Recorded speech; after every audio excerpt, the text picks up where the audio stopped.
Assalamualaikum warahmatullahi wabarakatuh. Nama saya Jose Mulia. Saya di sini akan membahas tentang casting atau pengocoran. Pengocoran logam adalah salah satu teknik produksi di mana di Indonesia masih memerlukan banyak usaha, banyak dalam pembinaannya yang lebih terarah. Sehingga kualitas produk, kemampuan produksi, dan biaya produksi dalam proses memproduksi benda-benda coran akan dapat menyaingi benda-benda coran buatan luar negeri. Dalam hal ini, perlu pembinaan dilakukan.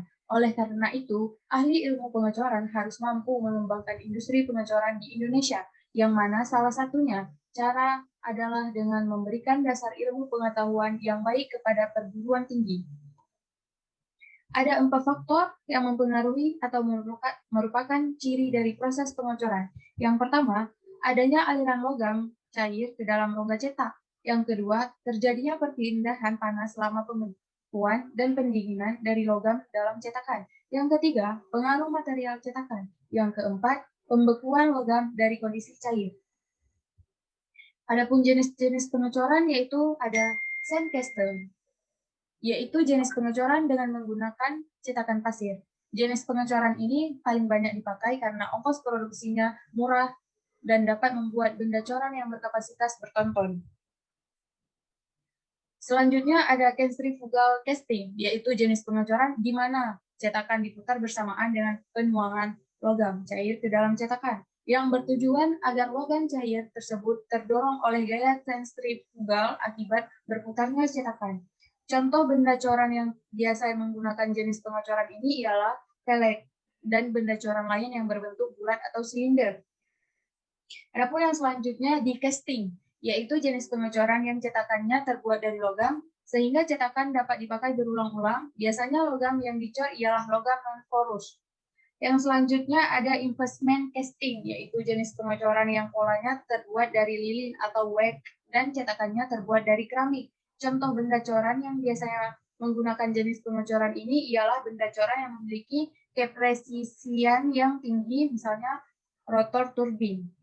Selanjutnya, dalam pengecoran kita juga memerlukan pola casting system, yaitu sistem aliran untuk mengalirkan logam cair ke dalam cetakan benda coran. Casting system dibagi atas 4 bagian, yaitu ada cawan tuang, saluran turun, saluran pengalir, dan saluran masuk.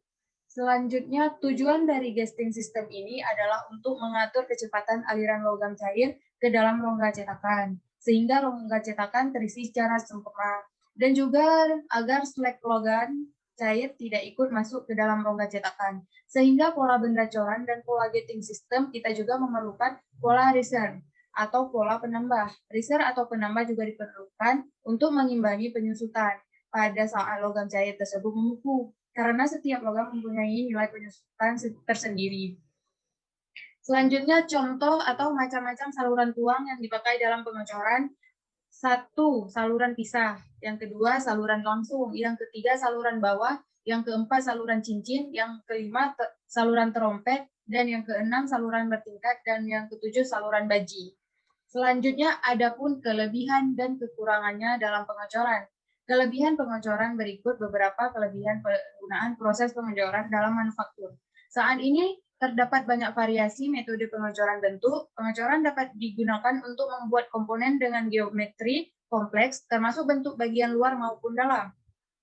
Dapat membuat komponen yang memiliki rongga atau lubang. Beberapa proses pengecoran memiliki kemampuan untuk membuat komponen dengan bentuk final atau net same, sehingga tidak diperlukan proses manufaktur lebih lanjut. Pengecoran dapat digunakan untuk produksi komponen berukuran sangat besar. Selanjutnya, kekurangan. Setiap metode pengecoran memiliki kekurangan yang berbeda. Berikut kekurangan-kekurangan pengecoran dari berbagai metode.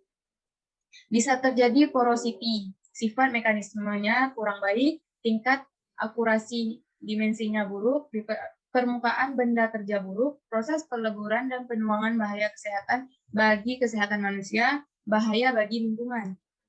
Kesimpulan, dalam pengecoran kita dapat memerlukan gating system, yaitu sistem aliran untuk mengalirkan logam cair ke dalam cetakan benda coran. Gating system dibagi menjadi 4, yaitu cawan tuang, saluran turun, saluran pengalir, dan saluran masuk.